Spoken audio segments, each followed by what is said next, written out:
Ok, Sí. bueno, muy buenos días a todos. Estamos aquí adaptándonos a la tecnología y agradeciendo sobre todo a la ANEAS que nos ayudó para la convocatoria y para pues ser anfitriones de esta serie de teleconferencias con Aquarating. El día de hoy vamos a tocar solamente uno de las áreas de evaluación de Aquarating, que está sobre todo dirigida a la parte gerencial, a la parte de dirección general, jurídica, y el resto de las sesiones pues están también dirigidas a cada una de las áreas del organismo. Para esto hicimos una distribución de las subáreas del Aquarating, de manera que si alguien quiere ver pues todas las sesiones, puede ver todas, o si quieren estar solamente las áreas responsables de cada uno de los temas, pues sepan en qué fecha va a ocurrir. Algo que vamos a comentar un poco más adelante también cuando tengamos más gente, es la posibilidad de cambiar un poco la hora, porque tenemos algunos compañeros allá en el Pacífico que madrugaron o van a madrugar para estar participando. Entonces, posiblemente propongamos un pequeño cambio de la hora de la presentación. Es muy difícil en esta plataforma que todo el mundo se presente. Tenemos aquí una lista de las personas que estarían participando el día de hoy. Tenemos gente desde Ciudad Guzmán, bueno, esperamos que se conecten en este momento, no sé si ya están por ahí, de Ciudad Guzmán, Jalisco, de Valle de Chalco, de Tecámac, de aquí de la Ciudad de México, de San Luis Potosí, de Zacapu, Toluca, de Puebla también, de Ciudad Modelo, Puebla, también de Baja California Sur, que tendríamos este problema del horario, allá es muy tempranito, de Loreto, en fin, y un buen grupo de compañeros del Estado de México. Como es la primera teleconferencia, quiero empezar con esta presentación general. Algunos de ustedes ya conocen lo que es el Aquarating, otros posiblemente no lo conozcan, y entonces quiero hacer esta breve presentación de lo que es el sistema.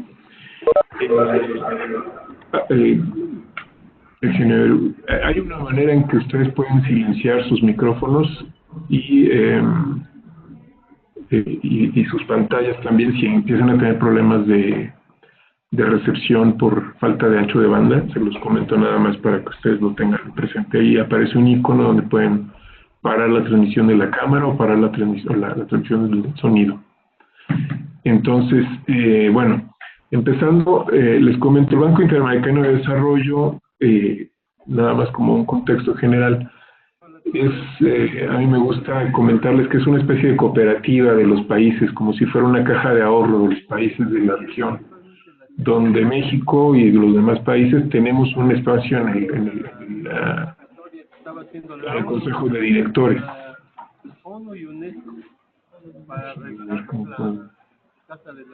Tengo una lista para... Y ahorita dice aquí, Francia restaurará la iglesia de San Francisco. A ver, ¿quién me está haciendo ruido ahí?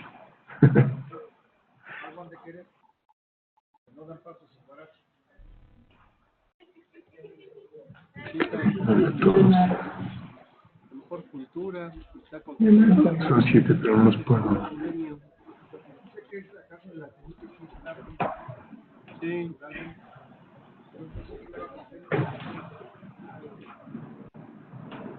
Ok. Ya. Listo.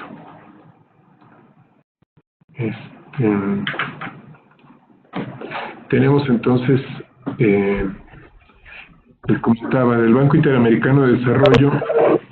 Es una organización de varios países de la región donde cada uno aportó al capital, donde tenemos cada uno de los países un espacio en el directorio, y que con este recurso aportado por los propios países forma un fondo que a su vez sirve para dar créditos a los países, es decir, que somos todos parte como país, parte de lo que es el BID, y como tal cuando se toma un crédito, pues se paga con intereses para que tenga revolvencia este fondo de los países, pero también olvídase otras cosas, como administrar donaciones a fondos internacionales, administrar otros fondos y generar, entre otras cosas, cooperaciones técnicas.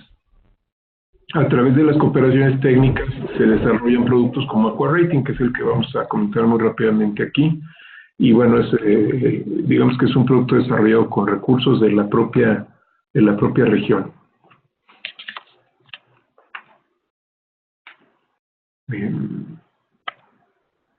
Es un sistema concebido para hacer una evaluación del desempeño de los organismos operadores.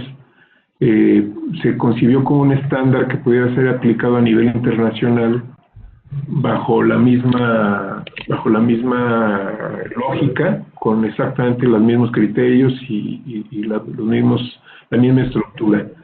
Tiene una serie de indicadores de gestión y una serie de buenas prácticas.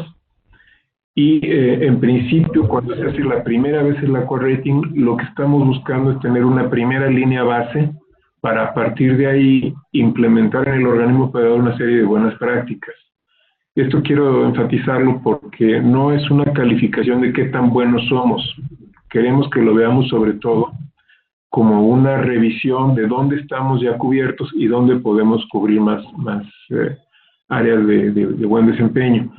Esto porque pues seguramente en la primera evaluación todos los organismos van a encontrar que hay algunas prácticas que no están llevando a cabo, o muchas prácticas que no están llevando a cabo, o que sí las llevan a cabo pero no las documentan, o no las tienen desde hace más tiempo, y eso no tiene ningún problema, digamos. El AquaRating genera una calificación, pero esta calificación no es pues realmente lo más importante, ¿no? Fue desarrollado por el Banco Interamericano de Desarrollo con apoyo de la International Water Association. Estas son las 8 áreas que abarca el AquaRating. Pretendemos que son prácticamente toda la cadena de valor, por así llamarle, del organismo operador. Calidad del servicio es una de ellas. Todas en el transcurso de las teleconferencias vamos a desarrollarlas, pero la calidad del servicio tiene que ver tanto con la parte de operación, de servicio alcantarillado, como con la de atención a los clientes. Entonces ahí entran temas operativos y temas de comercial o de atención al cliente. En la parte de eficiencia, en la planeación y ejecución de inversiones, tenemos sobre todo el proceso de planeación estratégica, planificación ya táctica, ya la programación, todo el proceso de consideración de los costos, de mejora de los registros de costos, de proyecciones, etcétera, que hacen que el organismo operador tenga una capacidad de ir afinando su forma de prever sus inversiones y sus estrategias y bueno, ir mejorando su eficiencia en el gasto. Después, eficiencia en la gestión empresarial tiene que ver sobre todo con la administración de recursos materiales y de recursos humanos, y sostenibilidad financiera tiene que ver con la administración de recursos financieros. Eficiencia en la operación, como el nombre mismo lo indica, pues ya tiene que ver sobre todo con temas de las áreas de distribución de agua y de recolección de aguas residuales. Y gobierno corporativo tiene relación, que es lo que vamos a ver el día de hoy, con el marco legal, el marco institucional, la organización, la relación con el consejo, temas de transparencia y de rendición de cuentas. Acceso al servicio es el área más sencilla de todas porque son solamente coberturas, y sostenibilidad ambiental tiene que ver por un lado con tratamiento de aguas residuales, con cumplir con esta parte del saneamiento, pero también con lo que es las otras acciones de carácter ambiental que puede estar llevando el organismo operador, ¿no? Que pueden tener que ver con programas de manejo de los recursos y manejo de la energía, por ejemplo. Entonces, esta es toda la visión. ¿Qué es lo que no está en el AquaRating, por ejemplo? No está algún área específicamente dedicada a aguas pluviales, solamente en el sentido de que puedan estar en un drenaje combinado con el sanitario, pero la operación de redes exclusivamente pluviales no está en el Aqua Rating. Y hay algunas otras cosas pues, que están incluidas con mayor o menor detalle. Esto se hizo a través de un proyecto piloto que duró como 2 o 3 años, donde participaron empresas de toda América Latina y de España. Y bueno, el equipo de expertos eligió ciertos indicadores, eligió una estructura. En los próximos años se va a hacer una revisión con base en las aportaciones que estamos teniendo ya de los primeros participantes. Estas áreas de evaluación, bueno, como les decía, están divididas en 112 elementos. De estos 112, 60 son indicadores y 52 son prácticas. Estos 60 indicadores se construyen con 101 variables y las 52 prácticas se construyen con 381 prácticas individuales. Lo vamos a ver todo esto en más detalle, pero bueno, las variables son básicamente datos. Se mete el dato, a veces nos pide de 2 años, de 3 años. Se declara en una tabla en particular cuál es el nivel de confiabilidad del dato. Si tenemos por ejemplo, equipos de medición calibrados, o en el caso de variables financieras, si surgen de un estado financiero auditado, en el caso de variables demográficas, si vienen de una fuente oficial, etcétera. Y en función justamente de ese nivel de fiabilidad, el sistema tiene un área donde permite cargar estos documentos digitalizados para que se tenga este registro completo, ¿no? de cuáles son nuestros datos y de dónde los obtuvimos. En el caso de las prácticas es parecido. Nos pregunta una práctica en particular que pudiera ser, por ejemplo, si tenemos planes para manejo de contingencias, y una vez que uno le dice que sí los tenemos, la fiabilidad lo que nos pregunta es si existe un procedimiento documentado, si tenemos bitácoras que demuestren que estamos aplicando esta práctica, desde cuándo las tenemos. Hay una serie de tablas, son bastantes tablas dependiendo de la práctica o de la variable, y en función de eso el sistema les asigna una calificación. Una vez que se termina la evaluación, que se dice cuáles sí se cumplen y con qué fiabilidad se cumplen, el sistema nos da una calificación de 0 a 100. Una cosa importante que les comentamos es que toda esta información es confidencial. En el momento en que empezamos a trabajar con un organismo operador, se firma una carta de compromiso, donde el organismo, bueno, se compromete a aportar la información, se compromete a dedicarle el tiempo para subir los documentos, y el BID se compromete a manejarla de manera confidencial, a otorgarles también de manera gratuita el acceso al sistema en línea para capturar la información, y a toda esta asesoría que podemos dar su servidor o los diferentes apoyos que estamos teniendo. En el caso del Estado de México, la Comisión Técnica de Aguas del Estado de México nos está apoyando, y también el equipo técnico desde Washington o desde Europa. Todo esto se le da, digamos, gratuitamente al organismo. ¿Cuáles son las aplicaciones que creemos que puede tener o que estamos viendo que ya está teniendo el sistema? Ayuda a la planeación estratégica. Si bien una de las partes del sistema lo que califica justamente es que el organismo tenga un plan estratégico, el Aqua Rating no es un plan estratégico, pero sí nos da una visión completa de dónde está el organismo.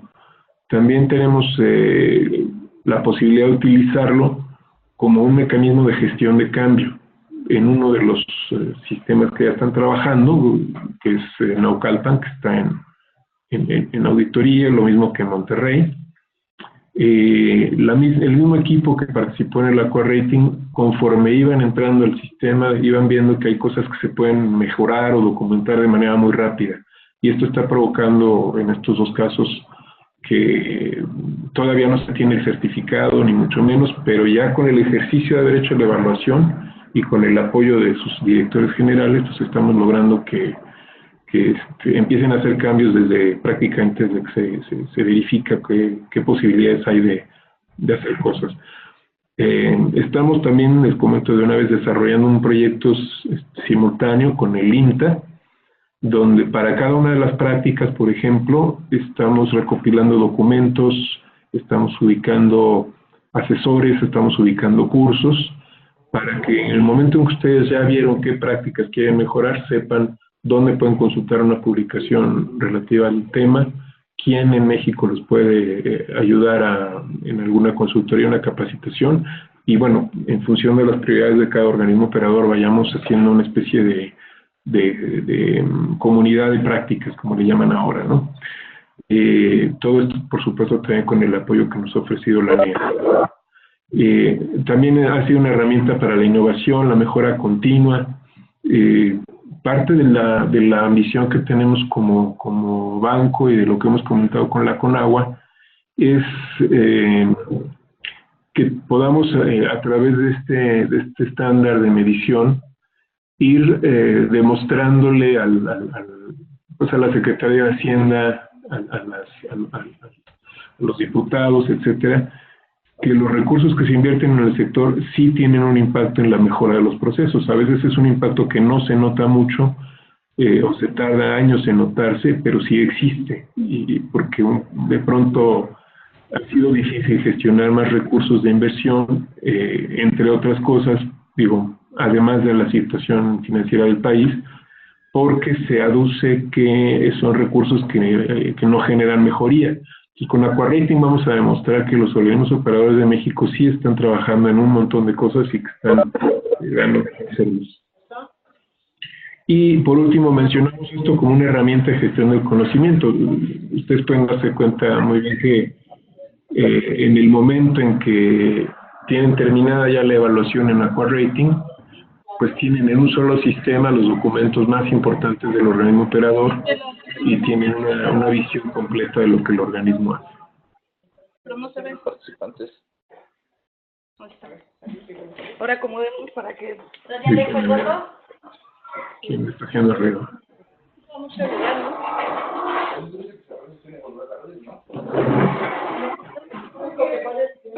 Si puedes subirle ya mejor igual.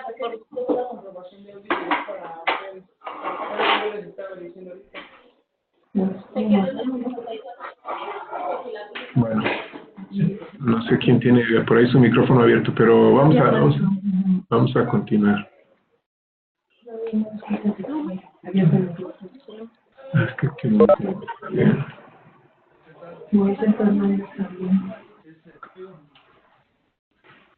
Bueno, continuamos. Ahora, ¿qué es lo que pasa con AquaRating o cuál es el proceso que seguimos con AquaRating? Bueno, como les comentaba, hay una parte donde nos acercamos a los organismos, donde se hace el planteamiento de lo que es el sistema, ya el organismo decide llevar a cabo una autoevaluación y se otorga una calificación que le llamamos calificación preliminar. Es una calificación que no ha pasado por una auditoría, pero que ya sirve para definir qué temas se quieren mejorar. Esto, por ejemplo, en Colombia se está haciendo nada más en este nivel. Ya hay más de 10 organismos operadores en Colombia que han terminado y que antes de hacer la auditoría, antes de buscar un certificado, están implementando un plan de mejora.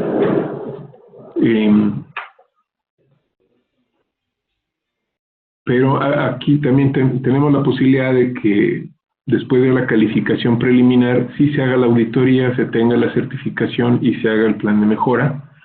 Algo que hay que decir es que la certificación no significa que se tengan más o menos puntos. Es decir, les comento un caso en África que se está llevando a cabo, de donde tuvieron, no sé, del orden de 10 puntos o 15 puntos sobre 100, pero lo hicieron sobre todo justamente para poder dar seguimiento a la aplicación de un programa de inversiones muy grande que tienen para 6 o 7 años, donde van a ir aplicando el AquaRating sucesivamente y mostrar a los países que aportaron estas subvenciones, pues que van mejorando los procesos, ¿no?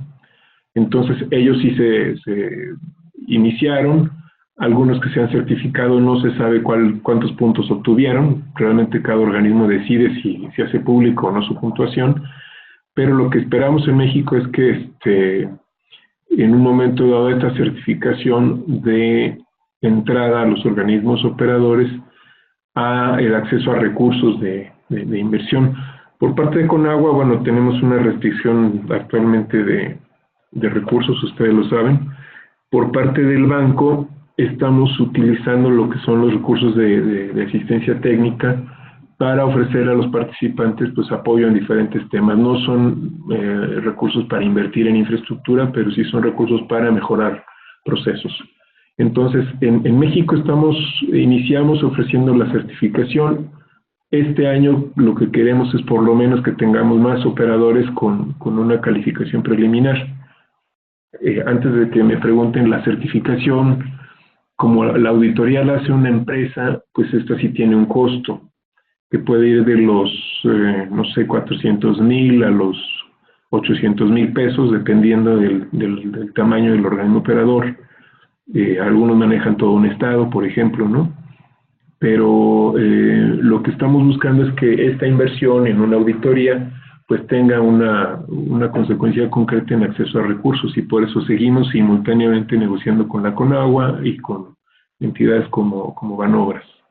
Ahora estamos poniendo el énfasis en el uso del sistema como una herramienta de mejora, pero queremos llegar a este punto donde la certificación pues tenga la misma importancia que tiene para muchos de ustedes una certificación ISO, por ejemplo, ¿no? No solamente por el prestigio, sino porque eso les da otras oportunidades. Estos son los lugares del mundo donde estamos aplicando AquaRating. Está tan lejos como las islas Fiji, en África, en Sierra Leona y Angola, en España hay algunos casos que están buscándose, en Jamaica está iniciando. En México, les comento, en el primer grupo entraron AquaRating Monterrey, Naucalpan, Hermosillo, León, Irapuato, Guanajuato, Querétaro, no sé si se me escapa alguno. Y bueno, estamos ya este año trabajando con Tecate y con Puebla. Colombia, les decía, tiene ya pues más de 10, Ecuador tiene un certificado que es el de Quito, Bolivia está trabajando y Argentina también tiene un organismo certificado que es Aguas del Norte. Entonces, pues este es más o menos el panorama en el mundo.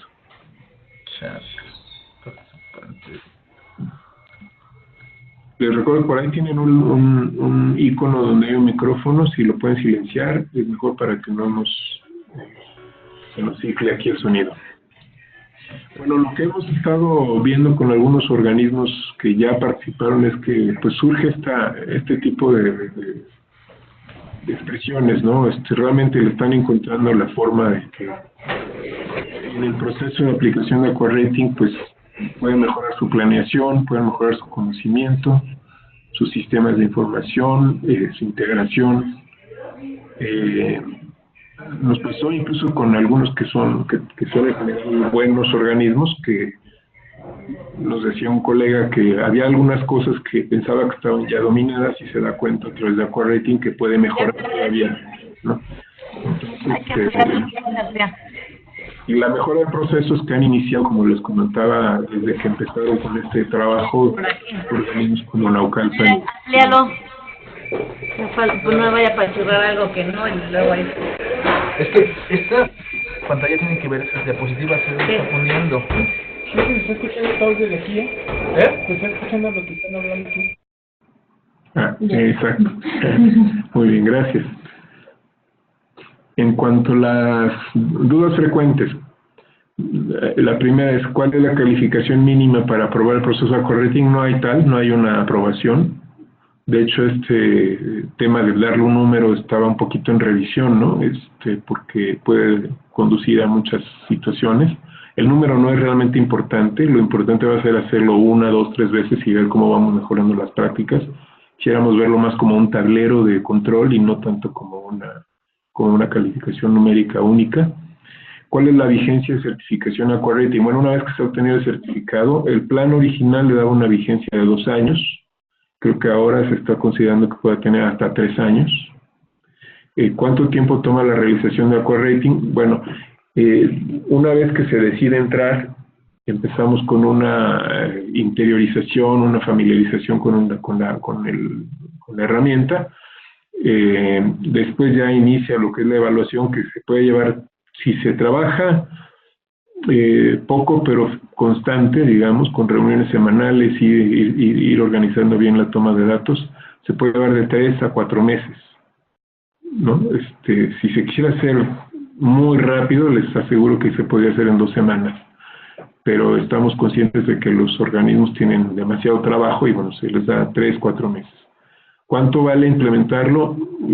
Pues hasta ahora no tiene ningún costo, simplemente se firma el acuerdo de la carta de compromiso y se empieza a trabajar.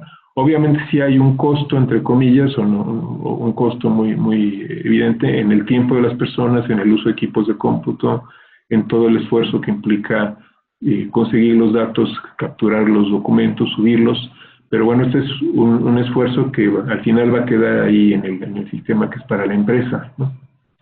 ¿Cuándo se puede iniciar el proceso de Aqua Rating? Lo ideal es que empecemos siempre justamente por estas fechas, por abril, a más tardar mayo. ¿Por qué? Bueno, porque Aqua Rating, por ejemplo, quienes están empezando ahora, pues están evaluando el 2017.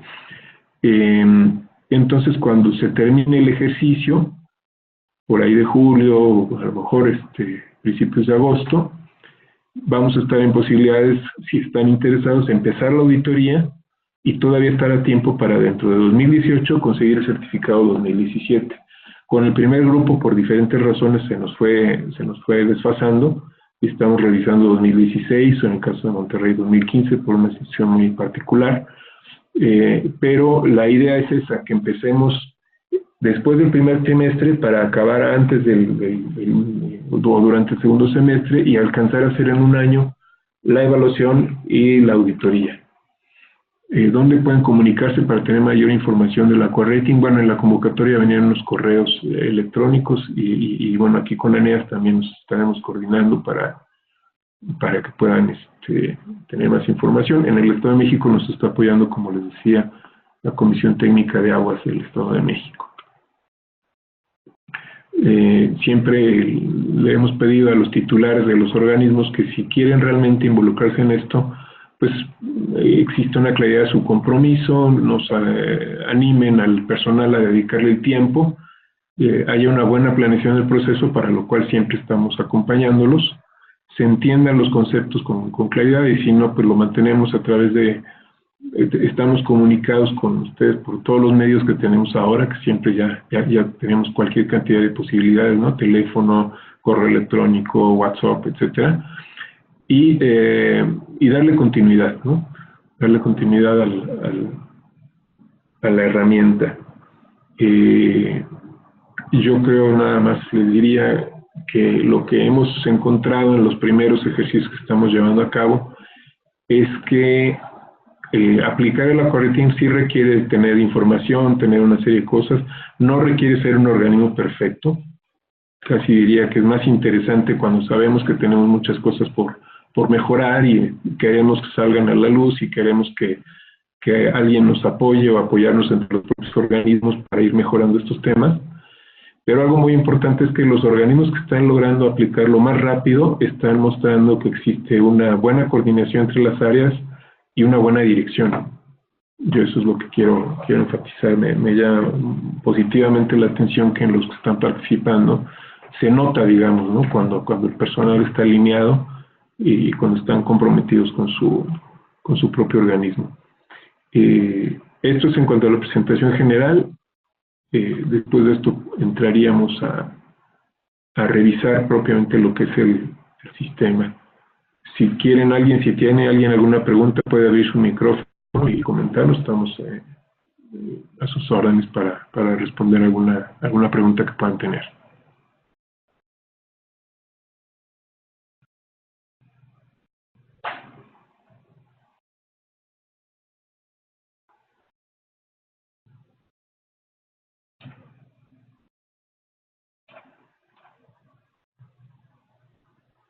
Creo que no, ¿verdad? Espero que sí me estén escuchando todos.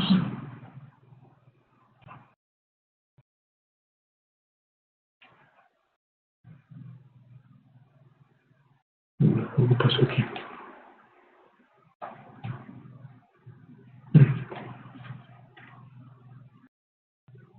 Bueno, vamos a trabajar en lo sucesivo, ya directamente sobre la plataforma esta de AquaRating. Es un sistema en línea donde a los participantes se les da acceso a una versión de demo. Bueno, de hecho los sistemas ya de captura de los organismos también entran en esta misma dirección, pero al principio se habilita una cuenta de demostración, digamos, ¿no? Con un correo electrónico, una contraseña, se entra al sistema. Esta es la pantalla que nos da el sistema.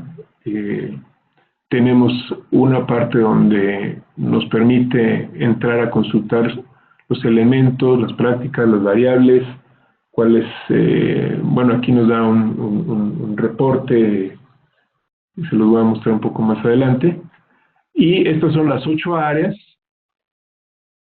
que sumadas nos dan un área, una calificación global. Por acá viene el nombre del organismo. Aún es que se ve diferente en la pantalla. A la derecha está lo que es el perfil del usuario, y estas en cada una de las áreas pues nos da la calificación por área, nos da el nivel de avance que llevamos en la carga de datos, y nos da en la pequeña i nos hace una descripción de lo que consiste el área, y en este botón como de encendido ingresamos a lo que es esa área. Al ingresar al nivel más de detalle, pues tenemos también esta pantalla donde podemos seleccionar si queremos ver variables de tal o cual área, cuáles están ya terminadas o incompletas, si son prácticas o variables, y también si tiene una parte de banderas para que nosotros podamos ir definiendo algunas que todavía puedan estar en amarillo o rojo, y que requieran algún tipo de información adicional, ¿no? Esta es ya la página que se tiene de la captura. En el caso de las prácticas nos da este tipo de pantalla donde cada una describe lo que es la práctica. Tenemos algunas palabras en negrilla y subrayadas que si las marcamos nos da la definición de esos términos, y la tabla esta nos muestra el peso del elemento. Aquí es donde decimos si cumplimos o no la práctica. Nos abre una tabla de fiabilidad donde vamos a decir qué nivel tiene, y tenemos también un icono aquí donde dándole ahí clic nos va a permitir subir los documentos de respaldo. Tenemos este otro elemento que nos da un registro de qué es lo que ha estado pasando con este elemento, ¿no? Quién entró, quién capturó. Vamos a ver esto en detalle un poco más adelante. Quiero nada más darles una visión general de lo que es el sistema. Aquí es donde el coordinador puede decir, pues ya están de esto capturado, pero faltan documentos. Yo lo pongo en amarillo y aquí anoto faltan documentos, lo que pueda ser ahí pertinente anotar. Los niveles de fiabilidad, como les decía, lo que son en general son tablas donde nos dice si no está documentado, si está documentado, con qué tipo de respaldos, con cuánta antigüedad, y en función del nivel que declaremos, pues nos va a ir dando un diferente valor de peso de la práctica, ¿no? Es decir, la práctica ya tenía un peso. Por ejemplo, hay unos que valen 3, otros 2, otros que valen 1, pero eso se multiplica por el factor de fiabilidad para darnos ya lo que es el valor que va a tener esta práctica en la calificación, ¿no? En el caso del icono para carga de documentos, pues nos abre este tipo de ventana donde nos dice qué documentos son obligatorios de cargar. Cuando le dan ahí, bueno, pues les abre una página de carga, lo vamos a ver también, como cualquier sistema en Windows, y se pueden poner ahí observaciones. Para algunos casos uno puede decir, no cargo esta información, pero pueden revisarla en sitio cuando se haga la auditoría en tal lugar, excepto para los que son obligatorios. Y las variables, pues es algo similar, nada más que la ventana es un poco distinta, nos da una ventana para capturar el dato, la fiabilidad también es en función de la calidad de la fuente del dato, también nos pide subir documentos, también nos va registrando la variación, los cambios que se van haciendo en esta variable, si es el caso, tiene también sus banderas, nos dice esta variable de qué indicador forma parte, junto con otra, nos pone la fórmula, y hay un concepto aquí que se llama la normalización, la función de normalización, que convierte el dato, ¿no?, que pudiera ser, por ejemplo, una cobertura o un número de horas al año de continuidad, etcétera, lo convierte en un número entre 0 y 1. Y esta conversión no siempre es lineal, sino que le da un valor a la variable. Por ejemplo, si yo tengo menos de 80% de desinfección, no me da 0.8, me da 0, ¿no? Porque el sistema, y esto también hay que decirlo, es relativamente exigente en el sentido de que hay cosas que si no tienen un nivel mínimo de desempeño, no nos dan puntos en Aqua Rating, ¿no? Ese es parte del reto de ir generando niveles de desempeño más altos. De una vez también les digo, la mayor parte de los operadores de América Latina y posiblemente en muchos lugares del mundo, pues no va a llegar a 100, ¿no? Eso no es en este momento la principal meta, ¿no? Los buenos organismos operadores estarán alrededor de 60, 70. Ese es el rango más o menos que hemos visto. No tanto porque no hagan las cosas, sino porque muchas veces, sobre todo en esta región, no estamos muy acostumbrados a documentar lo que estamos haciendo. Ya lo que hemos visto en los que llevamos hasta ahora es que gracias a los sistemas de calidad, sí hay organismos que tienen cada vez más procesos, más protocolos documentados, pero bueno, hay otros que están empezando el proceso, ¿no? Y el informe es de este tipo. El informe nos da una gráfica de pastel ahí de todas las áreas. En cada una de ellas nos dice cuántos puntos obtuvimos, cuántos podríamos haber obtenido si hubiéramos tenido toda la fiabilidad, la barrita gris, y nos da la suma total y luego por áreas, y este mismo detalle nos lo puede ir dando para cada uno de los subelementos. Entonces, esto es lo que funciona para todas para las diferentes áreas del estándar. En esta ocasión, déjenme nada más mostrarles algo. En esta ocasión vamos a empezar con uno de los... Uy, no tengo el plugin.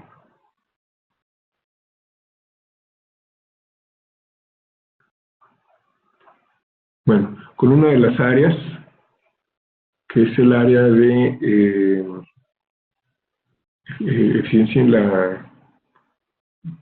¿cómo se llama? De gobierno corporativo.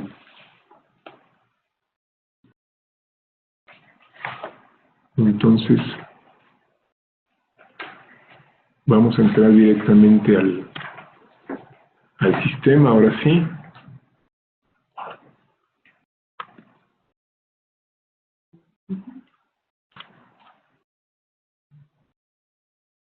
Esta es mi cuenta de demostración. Yo aquí tengo las cuentas de los diferentes organismos que están participando. Aquí, bueno, por ejemplo, no tiene casi nada capturado, ¿no? Tenemos 14.2. Algunos de los participantes tienen ya acceso a la demo porque ya tenemos algún convenio, alguna forma de compromiso, entonces pueden también, si gustan, ir entrando.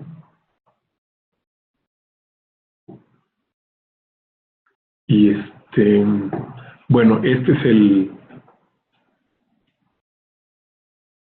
la pantalla. Como les decía, bueno, estas son las áreas que tenemos de trabajo. Y la que vamos a comentar el día de hoy es gobierno corporativo. Aquí, si nosotros en general le diéramos clic en el botón como de encendido, nos da la lista completa de los 112 elementos que hemos comentado, ¿no? Aquí podríamos seleccionar solamente los que queremos ver. Aquí podemos ver cuáles son las prácticas, cuáles son las variables. Las variables aparecen con una clave entre corchetes, cuáles son los que están completos, en fin, ya saben que aquí se puede navegar. Cuando entramos a uno en particular, por ejemplo, gobierno corporativo, podemos empezar viendo la definición, ¿no? Aquí todo esto corresponde a un documento que también a los participantes los hacemos llegar, que es el estándar Aqua Rating. Se lo muestro muy rápidamente. Es este documento que tiene 400 páginas, donde viene la descripción de todos los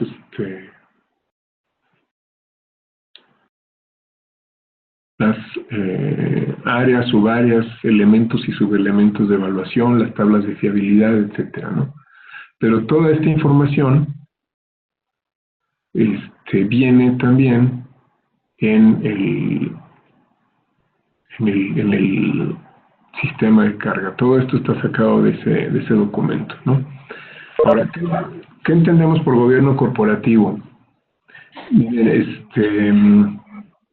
En general, cuando una empresa deja de ser una empresa pequeña que está manejada por el dueño y establece un consejo de administración, se genera lo que se llama un gobierno corporativo, que quiere decir que existe un director a cargo de la ejecución de las actividades, pero existe un órgano de gobierno que supervisa, que coordina la parte estratégica, que está revisando los avances, y entonces existe ahí un equilibrio que le llamaba justamente de gobernanza corporativa. Ahora, gobernanza se usa para muchas cosas, pero aquí básicamente lo que se refiere es el órgano de gobierno, por ejemplo, de una empresa comercial, en representación de todos los accionistas, establece ciertas metas de desempeño, ciertas metas de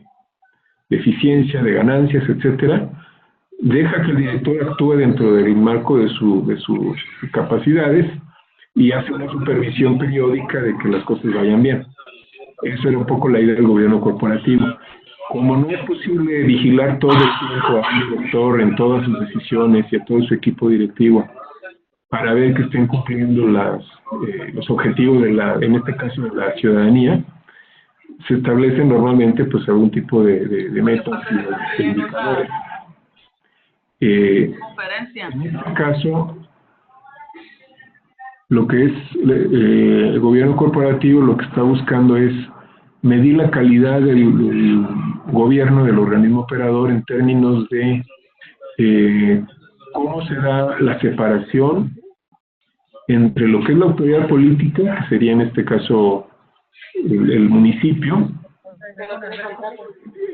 lo que es lo que Aqua Rating llama los directores, y esto es importante, lo quiero hacer notar de manera particular.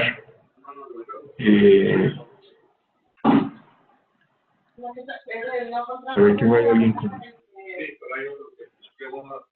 ¿Qué me están haciendo?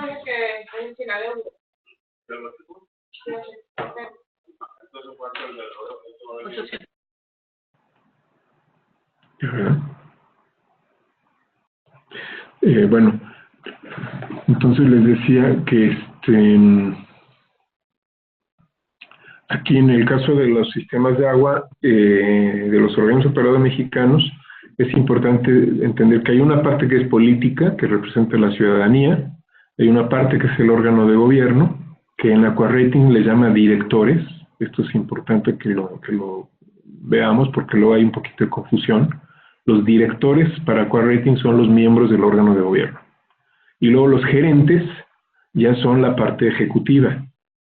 Entonces el modelo en teoría dice que debería haber una separación entre lo que es el órgano de gobierno y la parte que lleva a cabo la operación. Y por supuesto también respecto de la autoridad política, que es la que representa a todos los usuarios.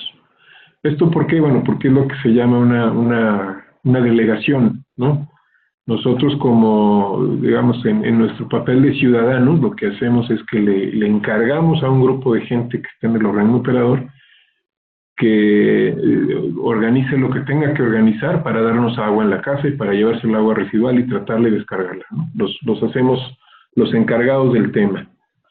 Y detrás de la organización de todo el sector está la idea de que como es un tema que por un lado requiere infraestructura que dura muchos años, por otro lado que tiene una técnica especializada, no nada más en la parte de ingeniería, sino pues inclusive en la parte de contabilidad, en muchos otros temas del organismo operador, la comercial, etcétera. Entonces se forma un organismo operador que es el grupo de expertos que va a manejar el asunto. Pero para supervisarlos, podría decidirse que lo haga directamente el ayuntamiento, o como pasa en casi todo México, se dice, bueno, se forma un consejo directivo que es el que va a supervisar al organismo operador. Aquí el tema que ha generado un poco de dudas con el caso de AquaRating es que normalmente en un esquema sano hay una buena separación de estas áreas. Permítanme que haga un ejemplo que puede parecer extraño, pero si ustedes van a llevar el carro al mecánico, normalmente le encargan el carro, el mecánico se hace cargo de hacer lo que tenga que hacer, pero no le imponen ustedes a alguien que le ayude, no se están metiendo ustedes con las decisiones, porque entonces se rompe esta relación de delegación y a la hora de rendir cuentas, pues el mecánico va a decir, bueno, no funcionó, pero porque tú no me dejaste poner lo que yo tenía que poner aquí, etcétera, ¿no?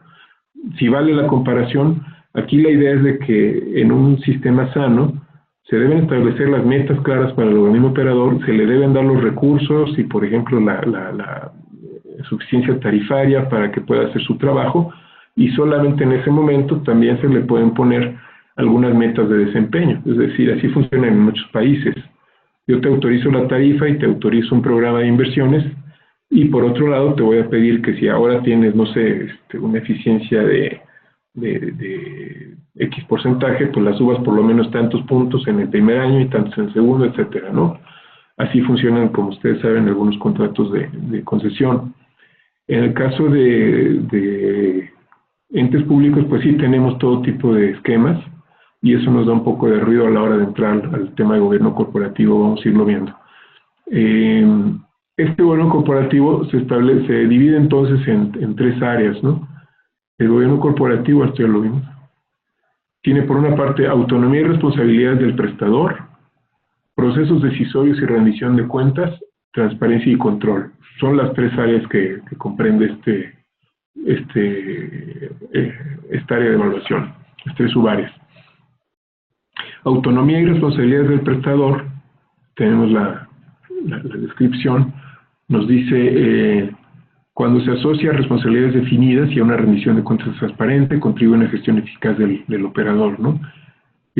Cuando se han definido con claridad los objetivos de la prestación de servicios, responsabilidades asociadas, la autonomía de los administradores para decidir sobre aspectos claves de la gestión, tales como contratación, remuneración de personal, adquisición de bienes y servicios, efectuar pagos, contraer deuda, etcétera, permiten al prestador realizar una gestión eficaz para alcanzar sus objetivos. Esta condición se evalúa a través de buenas prácticas, aquí no hay indicadores. Entonces, lo que les decía, bueno, si a mí es algo que yo he comentado mucho con los colegas del banco, o sea, yo estoy convencido, porque también estuve en un organismo operador, que a veces no logramos cambiar, no tanto porque no sepamos cómo, sino porque no nos dejan, ¿no? Y esto es un poco a lo que va dirigida esta componente. Aquí vemos 6 buenas prácticas, y de estas 6 buenas prácticas, la primera, por ejemplo, dice, el prestador posee una personalidad jurídica propia de derecho privado o público. Como les cuento, este es un estándar que aplica a todo el mundo, entonces tenemos que considerar también organismos privados, y distinta al poder concedente del servicio. Es decir, aquí el organismo operador tiene personalidad jurídica distinta al ayuntamiento, ¿no? Los que son OPDs o descentralizados, normalmente, si tienen registro federal de contribuyentes, tienen personalidad jurídica propia, ¿no? Y entonces aquí, al darle clic en la palabra que está subrayada, les dice cuál es la definición que AquaRating considera para en este caso, la personalidad jurídica, ¿no? Dice aquí, ente diferente a una persona física con capacidad para adquirir derechos y contraer obligaciones. Aquí cuando ustedes le dicen que sí, abre una tabla. Y yo puedo decir como organismo operador, sí tengo personalidad jurídica, pero no tengo cómo demostrarlo. En este caso decimos, sí existen documentos que lo demuestran. A la hora de que yo estoy diciendo que existen documentos, pues entonces aquí en los archivos tengo que cargar una serie de documentos. Aquí dice constancia de su aprobación por órganos responsables, constancia de su vigencia. Bueno, primero sería la ley de creación o los estatutos sociales si es un privado, por ejemplo, ¿no? Entonces ustedes, si tienen la ley de creación, ahí le dan clic, les abre esta ventana donde ustedes pueden añadir el archivo, que puede ser un PDF de la ley, puede ser la página en el caso de una ley, perdón, de un reglamento municipal o de una ley estatal donde diga se crea el organismo, bueno, puede ser esa página en particular, la eligen como cualquier tema del sistema Windows. Pueden indicar aquí también en dónde se ubica. Hay algunas otras variables que vamos a ver que tienen que ver, por ejemplo, con sistemas, ¿no? Con un sistema de información geográfico, se registra tal o cual cosa. Obviamente no se puede cargar aquí un sistema de información geográfica y entonces aquí le ponen dónde está. Y aquí dice, no deseo subir el documento de respaldo. Si aquí le diéramos, nos da esta tabla, dice, ¿por qué no lo debe subir? Porque es confidencial. Esto es importante que si es confidencial, pues sea por ley. Les repito que hay un acuerdo de confidencialidad y esta información solo la va a ver el organismo operador y la vemos en Aqua Rating durante el proceso de evaluación únicamente. Pero es una información que permanece en el ámbito de confidencial. O bien no se puede digitalizar, o es muy grande, y entonces se le indica aquí cómo se podrá llevar el envío de información o en dónde lo puede buscar en su momento, si es el caso, el auditor. Ahora, en este caso, pues es un documento que debemos tener, ¿no? El documento donde se determina la creación del organismo. Constancia de vigencia es difícil, pero bueno, esto simplemente se puede poner ahí una nota que pues se aprobó en el reglamento tal y pues sigue vigente el reglamento, ¿no? Pues, mientras no haya ninguna otra contravención, pues no sigue vigente. Y la aprobación por los órganos responsables normalmente viene en el mismo documento. Si es un periódico oficial, pues está ahí claramente indicado cuándo se aprobó. Así como esto, pues están otros, por ejemplo, existen instrumentos legales que establecen claramente el territorio de responsabilidad del servicio. Este es un concepto interesante, ¿no? Dice que es el área geográfica local de la cual un prestador tiene la responsabilidad legal o contractual de prestar un servicio. Hay reglamentos donde nos dicen que el organismo debe prestarlo en toda la extensión del municipio, hay otros donde se especifican que la cabecera municipal, o si es un contrato de concesión en el caso de los concesionados, pues dice también ahí cuáles son las localidades que están siendo atendidas, ¿no? Y entonces si existe este instrumento legal, es lo mismo, se declara por acá, se da si se tiene o no el documento y se carga el documento. Como les decía, aquí en este punto lo que aparece es quién hizo algún movimiento en este elemento en particular, en este subelemento. Aquí viene el nombre de una persona, en qué fecha accedió, qué fue lo que cambió. Y así podemos llevar un registro de qué ha pasado en cada uno de los casos, ¿no? En estas, pues, vemos el tipo de información que nos está pidiendo Aqua Rating. Nos dice si existe un estatuto social o instrumento equivalente válido que establece la estructura, funciones y responsabilidad de los órganos de decisión del prestador del servicio. Dice asamblea de propietarios, directorio, etcétera, y las reglas para la toma de decisión de estos órganos. Aquí normalmente pues esto estará o en el reglamento municipal del servicio o en el reglamento interior del propio organismo donde vienen las funciones, las atribuciones de las distintas áreas. Luego habla de la autonomía formal para adquirir bienes y servicios, fijar las remuneraciones y dotación de personal. Esto genera un poquito de duda porque pues en muchos casos el organismo operador debe, ya sea porque esté estipulado así o porque es la costumbre, debe ajustarse al tabulador del municipio, por ejemplo, ¿no? Pero eso no significa que no tenga, entre comillas, una autonomía para hacer el reclutamiento y la organización de su estructura. Si esto lo puede hacer el organismo con base en las autorizaciones de su propio consejo, entonces sí tiene esta autonomía formal y pues habría que simplemente poner aquí los documentos donde está posiblemente los estatutos o la ley de creación, en qué parte dice que el organismo tiene la posibilidad de contratar a su personal o para adquirir bienes y servicios. Esta definición de autonomía formal entonces es importante entenderla en estos términos, ¿no?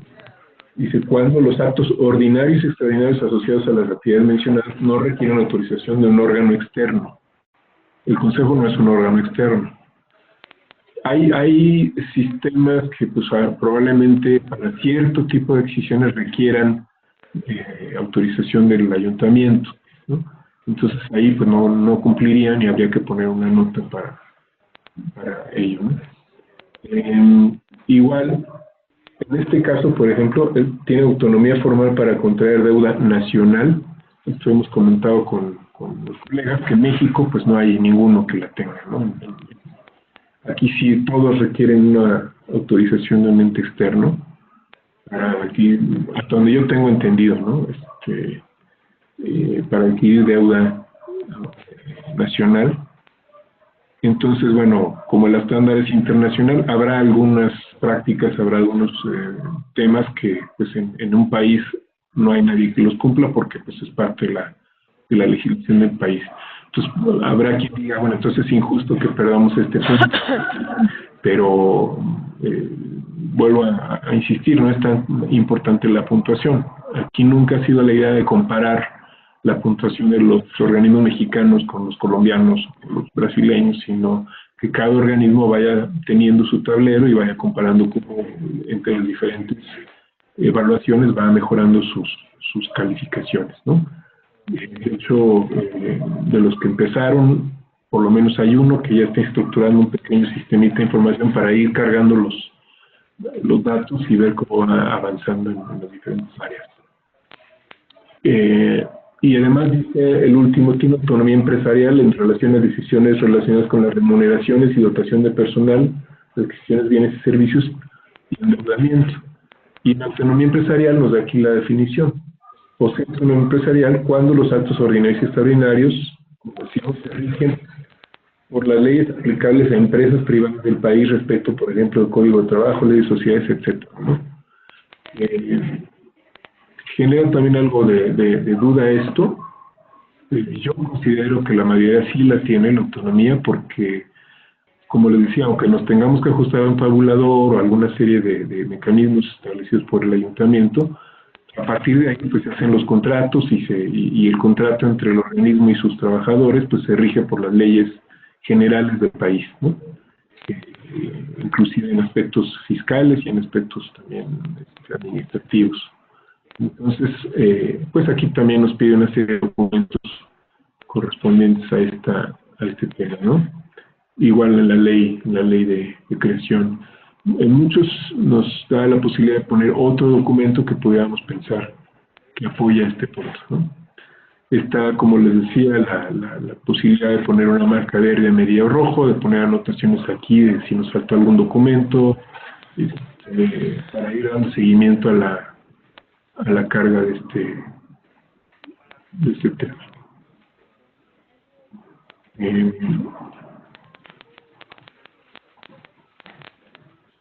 En el siguiente, procesos decisorios y rendición de cuentas. Miren, aquí hay un tema interesante, lo voy a leer. Dice, la rendición de cuentas ante los representantes de los propietarios de la entidad y demás partes interesadas es una condición importante para los que tienen la responsabilidad y la facultad de administrar recursos de terceros, lo hagan responsablemente y de acuerdo con las reglas de gobierno corporativo establecidas para la organización. Una condición previa para rendir cuentas es definir claramente las responsabilidades y los procesos para la toma de decisiones. Estos aspectos se evalúan a través de las buenas prácticas descritas, las cuales se complementan con la evaluación de las prácticas del criterio GC3 en lo que respecta a proporcionar información transparente para rendir cuentas a las partes interesadas más ampliamente definidas. Aquí habla del representante de los propietarios. Esto también nos han preguntado muchas veces a qué se refiere, ¿no? Tuvimos alguna discusión, inclusive con colegas de la Conagua. ¿Quiénes son los propietarios de los tubos y del sistema y demás de la red?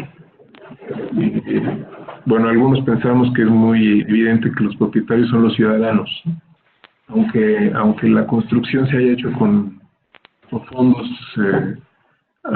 aportados por el gobierno federal, con subsidios, etcétera. Bueno, a mí me gusta decir que el gobierno federal no tiene dinero, ¿no? Administra el dinero de los ciudadanos.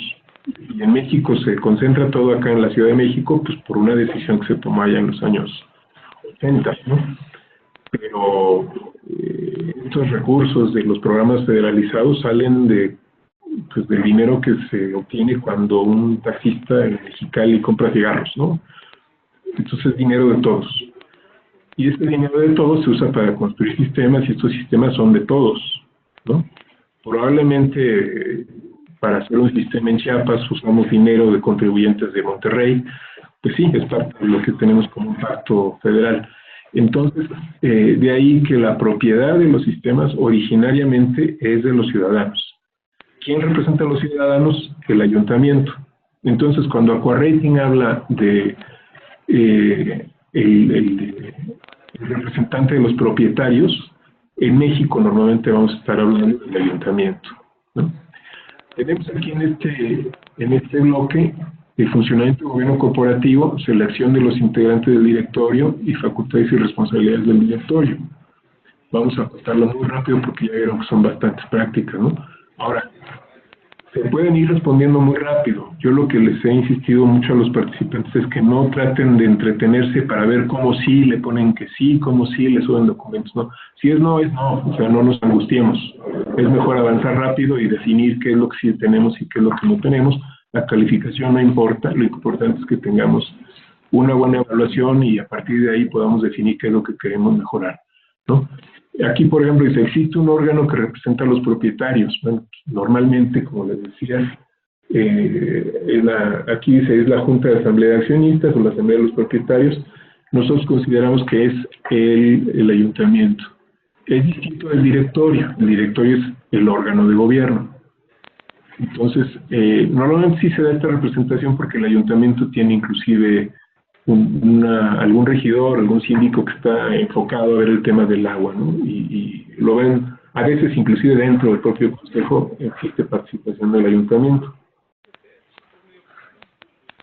En los casos más extremos, el presidente municipal es presidente del consejo directivo. Eso no siempre es recomendable, pero bueno, en casos particulares puede tener una razón de ser.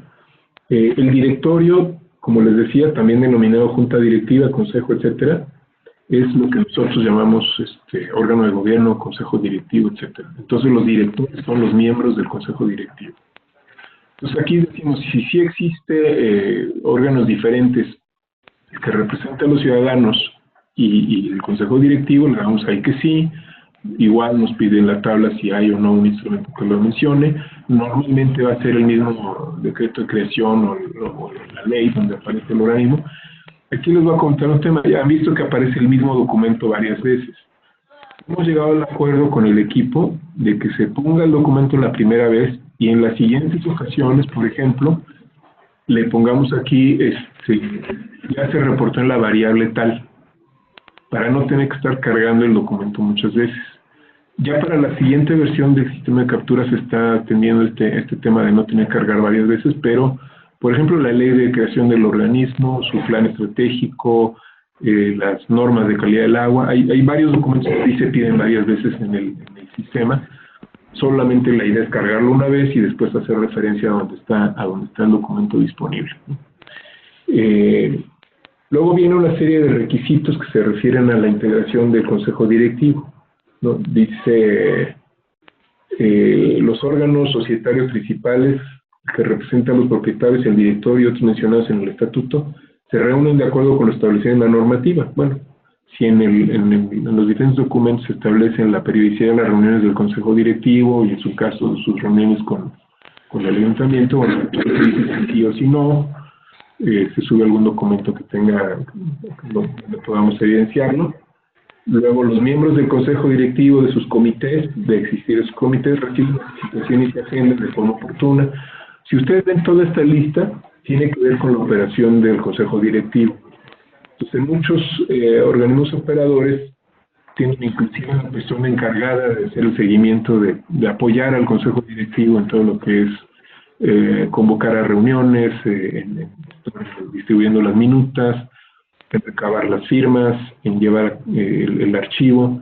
Sí es muy importante, yo creo que ustedes lo saben perfectamente, que muchas de las decisiones que marca el reglamento estén aprobadas por el Consejo y que se tenga en orden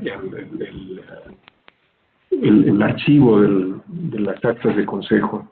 Yo me he topado con sorpresas de todo tipo en este tema, donde pues hay decisiones muy delicadas que pueden tener que ver inclusive con temas de cartera, que fueron aprobadas por el Consejo y que ya nadie tiene idea de dónde puede estar el acta. Entonces eso puede ser bien, bien delicado. Y aquí, mucho de esta lista, que no voy a definir ya, no voy a describir en detalle, pues tiene que ver justamente con la operación del Consejo Directivo. Por ejemplo, las notificaciones de las reuniones, cómo se reciben, si se llevan las actas, si hay políticas de gobierno corporativo. Esto les digo que pues, casi nadie lo tiene. Este es un área que tenemos que desarrollar mucho en México, para mejorar la forma en que los consejos directivos trabajan con el organismo. Yo les voy a decir, sin afán de molestar a nadie, que a veces el propio consejo directivo se vuelve más que un apoyo, se vuelve una complicación, ¿no? Los comités a veces quieren entrar mucho a decisiones operativas y no es su función. Su función es de supervisión, de guía. Entonces, un tema que estamos considerando desarrollar para México, y de hecho el IDS tiene ya un manual de prácticas de gobierno corporativo, es cómo debería trabajar un consejo directivo modelo, ¿no? para apoyar a la operación del sistema sin interferir con sus decisiones operativas. En fin, lo puede revisar. Esta área normalmente le toca, les decía, varía mucho. Hay organismos que tienen una persona o un equipo que atiende al consejo directivo, hay otros donde lo ve el área jurídica, en fin, es variable, pero como ven, simplemente dice si sí o si no. Al final, por ejemplo, habla de un código de ética que esté aprobado por el consejo directivo. Hay muchos que ya tienen su código de ética, está aprobado, pues nada más le dicen que sí y cargan el documento. Como ven, esto es laborioso, pero no es tampoco imposible, ¿no?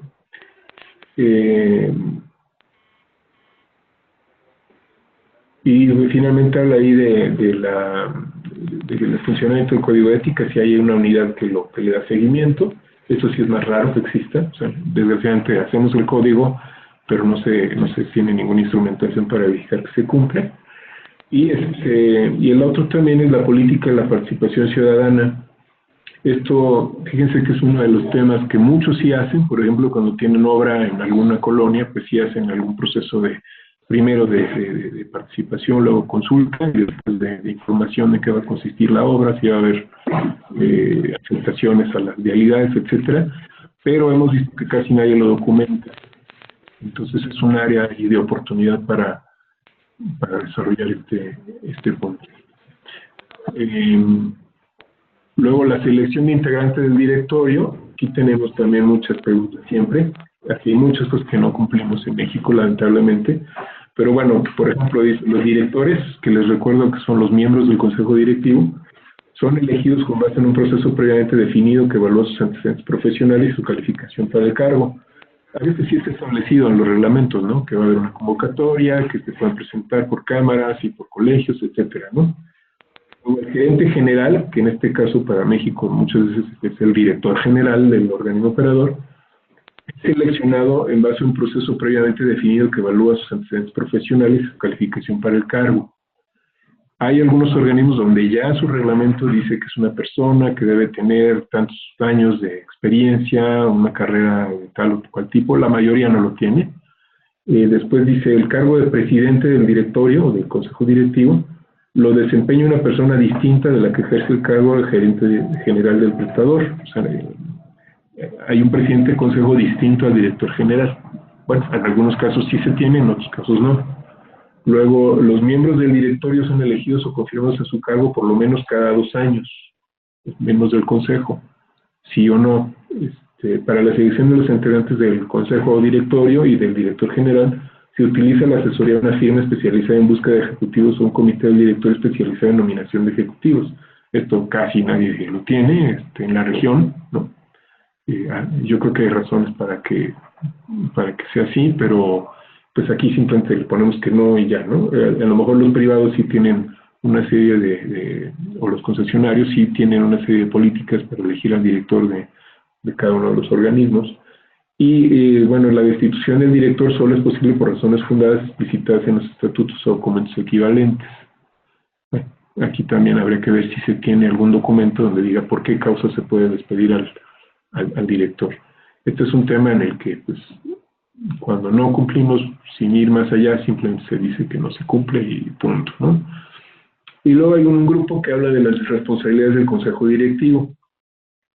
Entonces, aquí dice, el directorio, el consejo directivo, es el único responsable de elegir y establecer la remuneración del gerente general del prestador.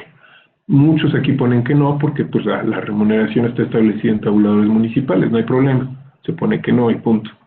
El directorio aprueba y monitorea la ejecución de planes estratégicos y políticas del prestador. Esto sí, normalmente el consejo directivo es el que lleva a cabo esta supervisión de cómo va el organismo operador. El directorio evalúa los resultados de la gestión, tiene comités. Esto, como ven, también tiene mucho que ver con la operación del consejo directivo. Muchas veces esto está también definido en su reglamento del servicio o reglamento interior. Los comités, aquí habla de directores independientes. Este es un concepto interesante porque dice, no posee vínculos significativos. También tiene algunos adjetivos que son difíciles de evaluar, ¿no? ¿Qué es un vínculo significativo? Pero bueno, se entiende que en el consejo directivo de un organismo operador, pues no debería haber alguien que tenga una relación comercial con el organismo operador. Eso es muy claro, ¿no? Difícilmente alguien va a decir que es así, pero en general no debe ser así, porque se busca aquí que la supervisión que hace el consejero pues sea ajena a cualquier otro tipo de interés que pudiera tener de manera personal. El directorio o consejos directivos supervisa directamente o a través del comité de auditoría las auditorías internas y externas del prestador. Esto también suele suceder de manera regular. El directorio rinde cuentas anualmente ante la asamblea de propietarios. Lo recuerdo, cuando son organismos públicos, pues los propietarios son los ciudadanos y quien los representa es el ayuntamiento, ¿no? Que es una instancia representativa de los intereses del público, en el caso de empresas públicas, en este caso sería el ayuntamiento, quien esté a cargo del tema del agua, o si tiene también alguna comisión en el ayuntamiento para el tema. Y el último es que el directorio evalúe su propio desempeño. Esto es interesante, casi nadie la tiene, yo diría que nadie. O sea, el consejo directivo tiene unas funciones bien definidas y después hay alguien que evalúa si las está cumpliendo o no. Aquí, bueno, pues, si se dice que sí, obviamente hay que subir un documento donde esto se evidencia, ¿no? Esta es la parte de gobierno cooperativo. Y la última parte tiene que ver con transparencia y control. Tiene 3 subáreas, una de divulgación de información acerca de la prestación de servicios, otra de divulgación de información institucional y financiera, y otra de procesos de control y auditoría, ¿no? Cada una de ellas también tiene su descripción, como hemos visto, y en general son todas también prácticas. Hay 6 prácticas de divulgación de información, que es prácticamente una lista de verificación, ¿no? Si el organismo publica su tarifa y sus precios, sí, la inmensa mayoría sí lo hace, de hecho por ley deberían hacerlo. Los derechos de los usuarios, si se publican o no, casi nadie lo hace. Obligaciones del prestador en materia de calidad del servicio, tampoco se hace normalmente. Muchas de estas cosas se hacen en países que tienen una regulación de desempeño establecida, reguladores. México no lo tenemos como tal. Si se difunde el cumplimiento de la normativa de agua potable, Yo he conocido casos donde sí, el organismo incluso pone anuncios espectaculares y dice, hubo un caso un poco polémico, ¿no? Que decía el 99.5% de nuestras muestras cumplen la norma y la gente decía, bueno, y si yo estoy en el otro 0.5, ¿qué me va a pasar, no? Pero en general hay muchos que ya tienen en su página de internet alguna información en relación con este cumplimiento de la normativa. Si no se tiene, les digo, bueno, pues supone que no, y además cada organismo decidirá si es el momento o no para hacer esto y si su marco legal se lo exige o no. Y luego la cantidad de reclamos y plazos de resolución. Esto sí, reclamos nosotros, algunos le llaman aclaraciones o quejas, y aquí sí hay una definición, ¿no? Dice notificación de un usuario o cliente relativo a una percepción de anomalía en alguno de los procesos, y aquí como en los demás casos, pues nos pide que, aquí como ven la tabla es mucho más elaborada, ¿no? Dice, si no hay constancia y publicación, o sea, aquí no se refiere tanto a que exista o no las quejas, sino a que el organismo difunda los medios por los cuales el ciudadano puede expresar una queja, ¿no? Entonces, si sí existe esta difusión de medios, bueno, pues ahí vemos en qué nivel de fiabilidad la tenemos documentada, ¿no? Y se contesta si sí o si no se tienen los medios para que el operador, para que el usuario haga su reporte, ¿no? Lo mismo para la información institucional y financiera. Aquí son 8 buenas prácticas. Cada una de estas, bueno, ¿qué cosas difunde el organismo operador? Si difunde su política de gobierno corporativo, si difunde su código de ética, si difunde sus estados financieros, sus informes de auditoría. En muchos casos, sobre todo los organismos más grandes, por las leyes de transparencia, pues ya se tiene que publicar todo esto.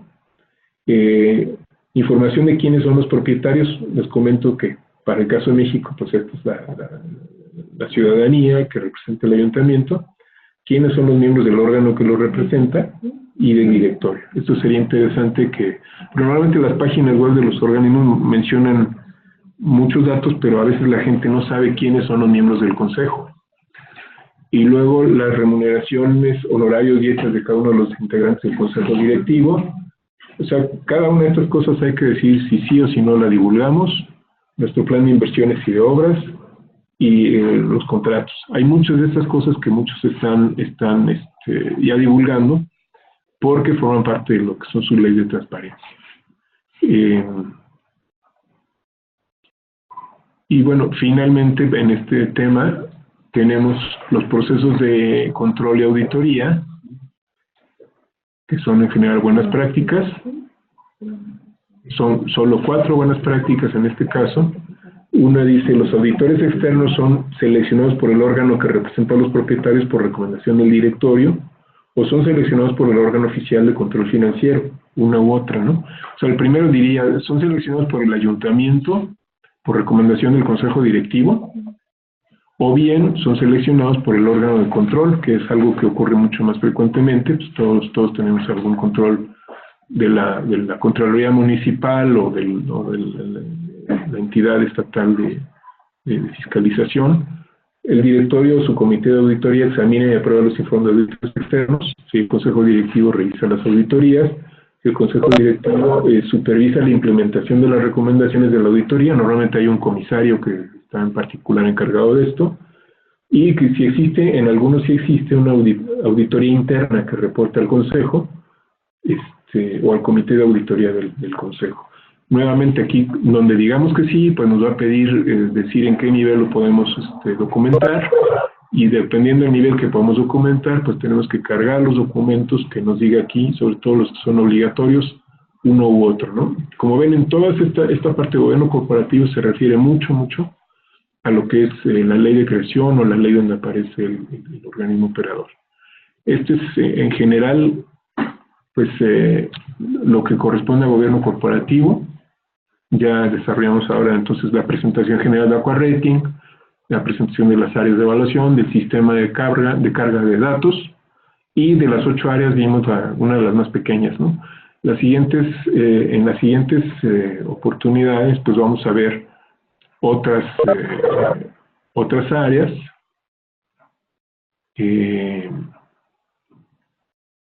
Déjenme mostrarles. Aquí pantalla completa, pero bueno, ahí lo pueden ver. Aquí la idea es que para la siguiente, del día 20, vamos a ver estas áreas y algunas de sus subáreas que tienen que ver sobre todo con planeación, estudios, la parte de gestión ambiental, que esto lo ve normalmente el área de planeación. En el abril 23 veríamos temas de administración y finanzas. En abril 25 veríamos temas sobre todo de comercial. El 27 del área de operación. Y con esto pues estaríamos cubriendo todo lo que es el Aqua Rating en sesiones de 1 hora y media. Vamos a consultarles a todos ustedes también por correo, porque pasamos por alto, y me disculpo por eso, el hecho de que los colegas que están en el Pacífico, pues los hicimos madrugar, tienen 2 horas de diferencia, pero vamos a ver si podemos entonces, si todo el mundo estuviera de acuerdo, empezar por lo menos a las 10 de la mañana o a las 10:30 de la mañana, y aquí también lo veremos con Eneas.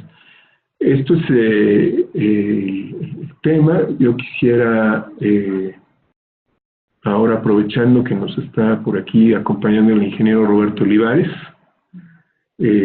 agradecerle a la Eneas nuevamente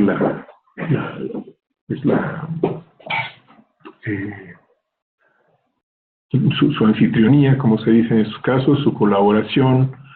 Realmente para nosotros Eneas para el BID, Eneas es un socio clave.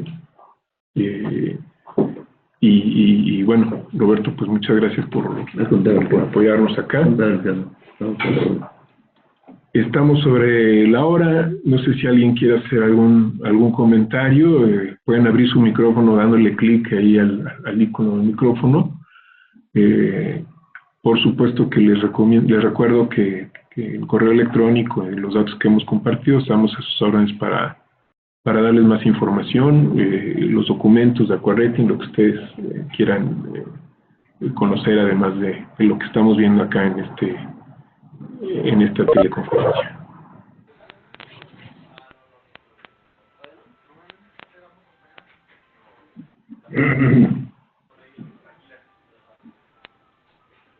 ¿Hay algún comentario? Consulta. Quejas. Buenos días. Buenos días. ¿Sí? ¿Qué tal, Moisés? Ah, sí, ¿qué tal? Un grato saludo, un gusto verlo, y estamos atentos aquí con un compañero de la dirección de alcantarillado, pendientes de este curso, nada más. Ok, pues qué bueno que estén participando de Chalco. En el Estado de México estamos coordinándonos con la Comisión Técnica de Aguas, con el maestro Javier Escamilla y su equipo, para incorporar a quienes quieran participar.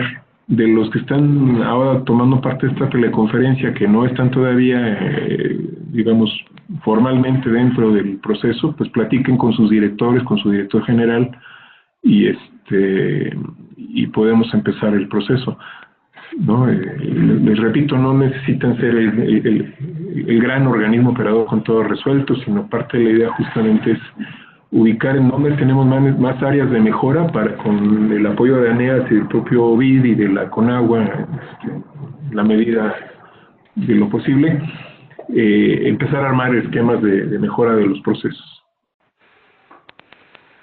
Enterados, pues sí, vamos a checar, a revisarlo, analizarlo, y ya después veremos si hay un cierto interés o no por parte del organismo. Excelente.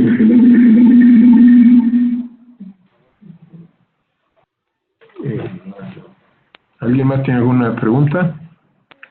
¿Duda? ¿O comentario, por ejemplo?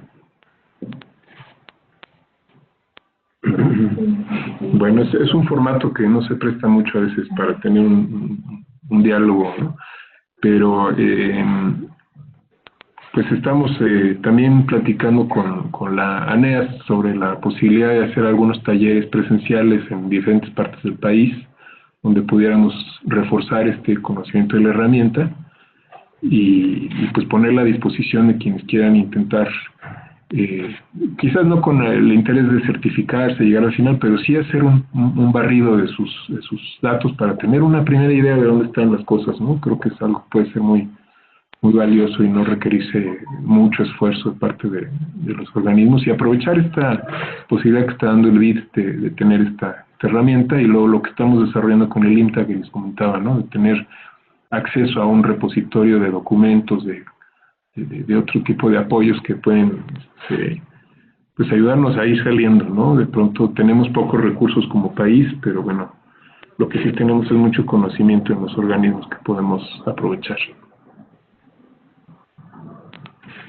Si no tienen pues más comentarios, yo les agradezco. ¿Comentar algo, Roberto? No, al contrario, estamos muy contentos. Ya lo transmitiste tú y muy comprometidos, claro. Perfecto, bueno, entonces pues les agradezco mucho y les estaremos consultando entonces sobre el posible cambio del horario para ver quién seguiría dispuesto a participar un poquito más tarde, en beneficio de nuestros colegas de Baja California y de Sonora, de Sinaloa también. Y bueno, nos estaremos viendo por acá. Yo estoy a sus órdenes. No puse ahora mi correo, pero es rsan@iadb.org.